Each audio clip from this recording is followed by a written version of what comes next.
Sebanyak 30 pengrajin di Kutai Barat mengikuti pelatihan membatik tulis dengan motif Dayak tradisional dari Kutai Barat. Dengan menghadirkan narasumber dari kota Yogyakarta, pengrajin mengikuti pelatihan membatik dengan antusias di gedung Dekranasda di Barong Tongkok, Kutai Barat. Batik tulis yang dibuat dengan motif Dayak memberikan warna dan bentuk yang berbeda dari batik yang ada di Pulau Jawa. Tentunya, batik ini memiliki nilai ekonomi yang cukup tinggi. Ketua Dekranasda Kutai Barat, Maria Christina Moses, mengatakan Dekranasda berupaya untuk menghidupkan kembali batik tulis dari Kutai Barat.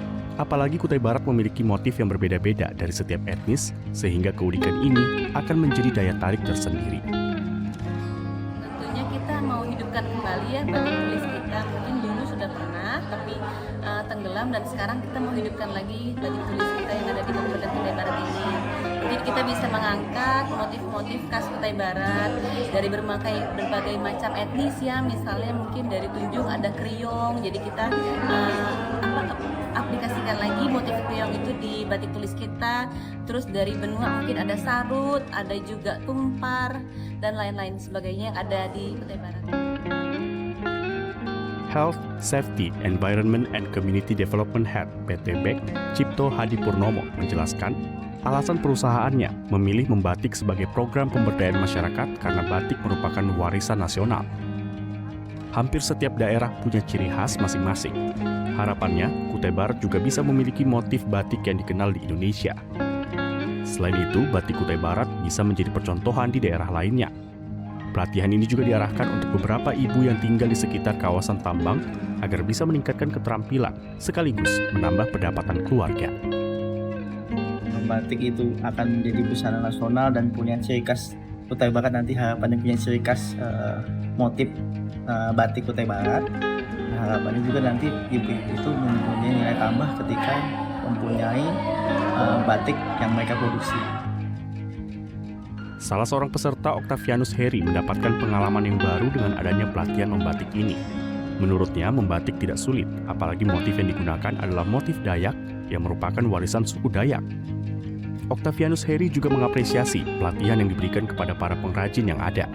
Ia juga berencana akan mengembangkan batik tulis motif Dayak agar dapat berkembang dan menjadi peluang usaha yang baru.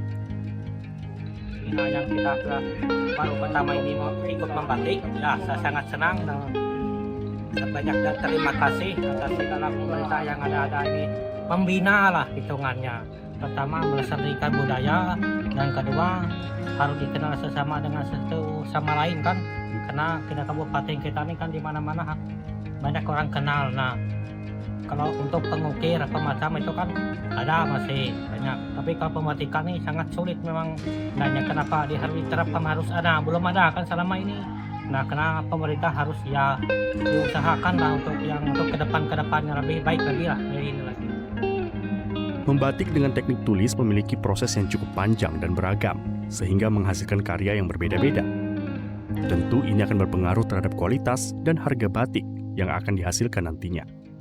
Sukarni, narasumber dari Yogyakarta yang mengisi pelatihan ini, mengatakan pelatihan ini akan dilaksanakan selama 2 bulan ke depan dengan harapan semua materi dan praktik membatik akan didapatkan oleh para pengrajin dan menguasai berbagai bentuk dan prosesnya. Sebenarnya proses membatik itu panjang sekali ya Mas ya. Kalau kita mau 1 kali proses ya habis ini kita celup warna, besok kemudian sudah selesai. Itu untuk warna-warna monograf gitu. Jadi cuma 1 warna kayak gitu ya. Sekarang lagi ngetren kan 1 warna misalnya putih, cantingannya ininya hitam, backgroundnya hitam gitu tuh bisa. Tapi nanti kalau mau diproses lagi, kalau kurang puas dengan hasilnya bisa kita proses lagi sampai 2 atau 3 kali proses.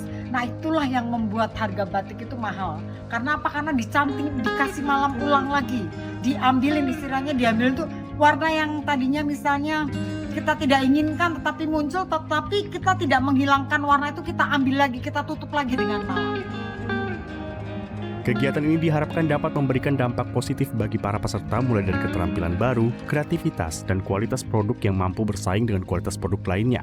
Apalagi motif batik dari Kutai Barat memiliki ciri khas yang berbeda dari batik lainnya. Selain itu, dengan program ini akan memberikan dampak pada perekonomian masyarakat di Kutai Barat.